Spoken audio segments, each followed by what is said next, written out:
Assalamualaikum warahmatullahi wabarakatuh. Pada video ini, saya akan membahas materi tentang uang. Ada beberapa pokok pembahasan dalam materi ini yang akan saya bahas. Yang pertama, pengertian uang. Yang kedua, sejarah uang. Yang ketiga, fungsi uang. Dan yang keempat, manfaat uang. Dan yang terakhir adalah teori nilai uang. Oke, langsung saja saya akan membahas materi pertama, yaitu tentang pengertian uang. Apa sih itu uang?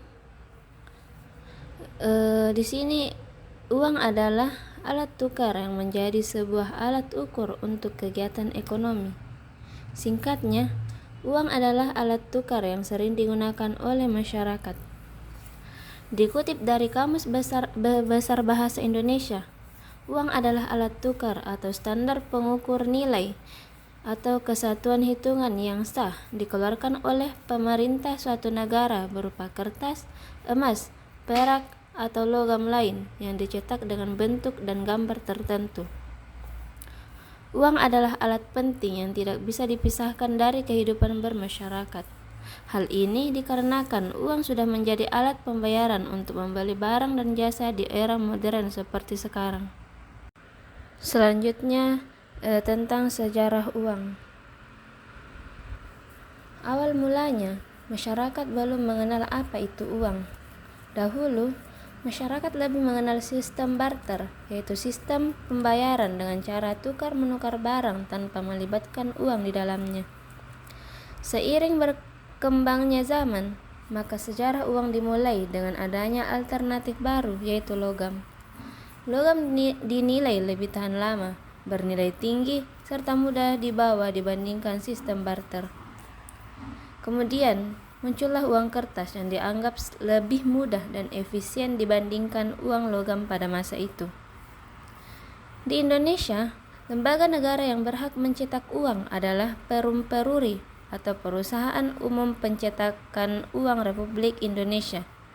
Hingga sekarang, Perum Peruri adalah lembaga BUMN satu-satunya yang berhak dan bisa memproduksi uang, baik itu uang logam maupun uang kertas. Selanjutnya yaitu materi tentang jenis-jenis uang.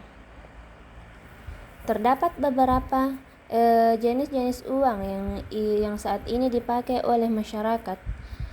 Berikut jenis-jenis uang adalah: yang pertama, berdasarkan lembaga. Berdasarkan lembaganya, uang dibagi ke dalam dua jenis, yaitu uang kartal dan uang giral. Uang kartal adalah uang yang terdiri dari logam dan kertas. Uang kartal merupakan uang sah yang digunakan sebagai alat pembayaran berdasarkan negara dan undang-undang. Yang kedua yaitu uang giral. Uang giral adalah jenis uang yang tak memiliki bentuk karena hanya berupa saldo tagihan di bank. Uang giral biasanya disimpan pada koran di bank-bank umum yang mana bisa digunakan kapan saja. Yang kedua yaitu jenis uang berdasarkan bahan. Berdasarkan bahan pembuatannya, uang dibedakan menjadi dua, yakni sebagai berikut. Uang logam. Uang logam adalah uang yang terbuat dari bahan logam, biasanya emas atau perak. Hal ini dikarenakan sifatnya yang stabil dan cenderung tinggi, serta mudah dikenali. Uang logam pun memiliki tiga nilai, yaitu nilai intrinsik, nominal, dan real. Uang kertas. Uang kertas adalah uang yang terbuat dari kertas atau sejenisnya yang menyerupai kertas. Uang jenis ini biasanya memiliki gambar dan cap tertentu. Selanjutnya yaitu jenis uang berdasarkan nilai. Berdasarkan nilainya, uang dikategorikan dalam jenis uang penuh dan uang tanda. Uang penuh. Dikatakan uang penuh jika nilai yang tertera di atas uang sama dengan jumlah nilai dari bahan yang digunakan. Misalnya, uang tersebut adalah emas, maka jumlah nilai bahan pembuatnya harus sama dengan nilai uang emas tersebut. Yang kedua, uang tanda. Uang tanda adalah uang yang memiliki nilai lebih tinggi dibandingkan nilai bahan pembuatnya. Misalnya, pemerintah ingin membuat uang dengan nilai 100.000 dengan hanya mengeluarkan biaya 50.000. Materi selanjutnya yaitu fungsi uang. Ada beberapa fungsi uang, di antaranya yang pertama itu sebagai alat tukar. Utamanya, fungsi uang adalah sebagai alat tukar atau medium of change. Dalam kehidupan bermasyarakat, uang menjadi alat tukar dalam transaksi pembayaran barang dan jasa, tanpa melibatkan kegiatan tukar menukar barang. Yang kedua, sebagai alat penyimpanan nilai.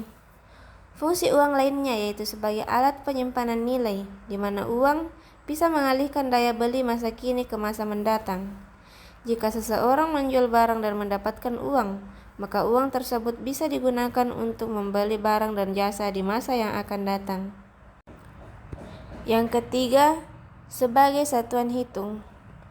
Uang memiliki fungsi sebagai satuan hitung, di mana uang bisa menunjukkan nilai kekayaan. Selain itu, uang juga dapat menunjukkan berbagai nilai barang dan jasa yang diberikan, serta menghitung jumlah pinjaman. Selanjutnya yaitu manfaat uang. Selain memiliki beberapa fungsi, uang juga memiliki manfaat lainnya, yaitu sebagai pendorong aktivitas ekonomi, di mana uang menjadi patokan ukur kekayaan seseorang. Dengan begitu, masyarakat akan terdorong untuk memiliki uang sehingga memacu terjadinya lebih banyak aktivitas ekonomi dari suatu negara.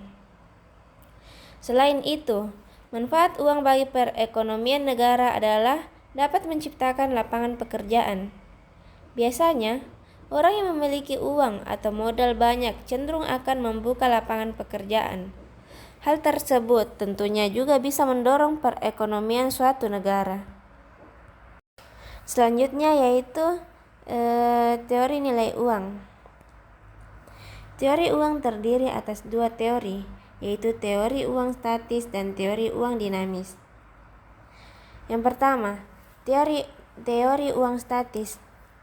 Teori uang statis atau disebut juga teori kualitatif statis bertujuan untuk menjawab pertanyaan, apakah sebenarnya uang? Mengapa uang itu ada harganya? Mengapa uang itu sampai beredar? Teori ini disebut statis karena tidak mempersoalkan perubahan nilai yang diakibatkan oleh perkembangan ekonomi. Yang termasuk teori nilai uang statis adalah yang pertama, teori metalisme atau intrinsik. Uang bersifat seperti barang, nilainya tidak dibuat-buat, melainkan sama dengan nilai logam yang dijadikan uang itu. Contoh uang emas dan uang perak. Yang kedua, teori konvensi atau perjanjian. Teori ini menyatakan bahwa uang dibentuk atas dasar pemufakatan masyarakat untuk mempermudah pertukaran. Selain itu, teori ini juga menyatakan bahwa uang sendiri dapat berubah-ubah apabila masyarakat menyetujui perubahan yang terjadi pada uang tersebut. Yang ketiga, teori nominalisme. Teori ini menyatakan bahwa mata uang selalu setara dengan nilainya saat ini. Baik nilai intrinsik maupun nilai ekstrinsik dapat memengaruhi nilai tersebut. Yang keempat, teori negara. Teori ini dikembangkan oleh George Friedrich Knapp yang menyatakan bahwa asal mula uang adalah negara. Apabila negara menetapkan apa yang menjadi alat tukar dan alat bayar, maka timbullah uang. Jadi uang bernilai karena adanya kepastian dari negara berupa undang-undang pembayaran yang disahkan. Yang kedua, teori uang dinamis. Teori ini mempersoalkan sebab terjadinya perubahan dalam nilai uang. Teori dinamis antara lain yang pertama, teori kuantitas dari David Ricardo. Teori ini menyatakan bahwa kuat atau lemahnya nilai uang sangat tergantung pada jumlah uang yang beredar. Apabila jumlah uang berubah menjadi 2 kali lipat, maka nilai uang akan menurun menjadi setengah dari semula dan juga sebaliknya. Yang kedua, teori kuantitas dari Irving Fisher. Teori yang telah dikemukakan David Ricardo disempurnakan lagi oleh Irving Fisher dengan memasukkan unsur kecepatan peredaran uang, barang dan jasa sebagai faktor yang mempengaruhi nilai uang. Yang ketiga, teori persediaan kas. Teori ini dilihat dari jumlah uang yang tidak dibelikan barang-barang. Yang keempat, teori ongkos produksi. Teori ini menyatakan nilai uang dalam peredaran yang berasal dari logam dan uang itu dapat dipandang sebagai barang. Sekian dari saya. Hanya ini materi tentang uang yang dapat saya sampaikan. Kurang lebihnya mohon dimaafkan. Assalamualaikum warahmatullahi wabarakatuh.